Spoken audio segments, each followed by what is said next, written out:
അതായത് സമസ്ത പ്രപഞ്ചവും പരമാത്മാവിന്റെ രൂപമാണെന്നും ഓരോ ജീവിയും പരമാത്മാവിന്റെ തന്നെ അംശമാണെന്നും അതായത് അന്യരായിട്ട് ആരും തന്നെ ഇല്ലെന്നും ഏവരും സ്വന്തമാണെന്നും ഈ സമസ്ത പ്രപഞ്ചവും നമ്മുടേത് തന്നെയാണെന്നും നമ്മുടെ സ്വന്തം കുടുംബമാണെന്നും അറിയുമ്പോൾ പിന്നീട് ക്രോധത്തിന് യാതൊരു കാരണവും അവശേഷിക്കുകയില്ല.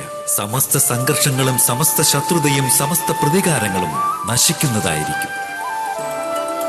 അന്തരംഗത്തിൽ പരമാത്മാവും സമസ്ത പ്രപഞ്ചത്തിലും ഏകാത്മതയും ഇതുതന്നെയാണ് ധർമ്മത്തിന്റെ മൂല സിദ്ധാന്തമെന്നറിയും. മഹാഭാരതത്തിന്റെ ഈ യാത്ര ക്രോധത്തിൽ നിന്നും അവബോധത്തിലേക്കുള്ള യാത്രയാണ്.